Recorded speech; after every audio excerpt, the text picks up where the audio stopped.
बुलढाण्यात उद्या जिल्हा केंद्रीय बँकेची निवडणूक पार पडणार आहे। बँकेच्या 9 जागांसाठी 23 उमेदवार रिंगणात उतरले। राजेंद्र शिंगणे आणि मकरंद पाटील यांच्यात खरी लढत उद्या पाहायला मिळेल। याचाच आढावा घेतला लोकशाही मराठीचे प्रतिनिधी संदीप शुक्ला यांनी। बुलढाणा जिल्ह्याच्या सहकार क्षेत्रामध्ये अत्यंत महत्त्वाच्या असणाऱ्या जिल्हा केंद्रीय सहकारी बँकेची निवडणूक उद्या होऊ घातलेली आहे।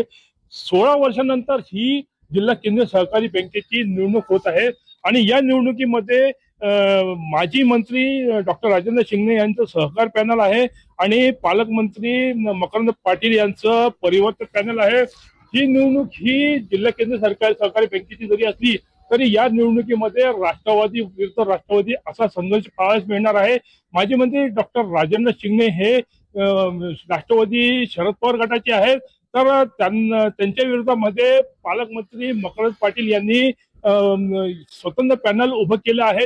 राज्यामध्ये एकीकडे राष्ट्रवादी विरुद्ध राष्ट्रवादी हा संघर्ष पाहायला मिळत आहे आणि त्याचीच प्रचिती ही उद्या बुलढाण्यामध्ये येणार आहे। शरद पवार गटाचे माजी मंत्री डॉक्टर राजेंद्र शिंगणे यांच्या विरोधामध्ये पालकमंत्री मकरंद पाटील हे अजित पवार गटाचे आहेत। यांच्या विरुद्ध या दोघांमध्ये हा सामना रंगणार आहे आणि उद्या समजेल की या संघर्षामध्ये कोण बाजी मारणार आहे। लोकशाही मराठीसाठी संदीप शुक्ला, बुलढाणा। लोकशाही मराठी ऐका, पहा, जागरूक रहा।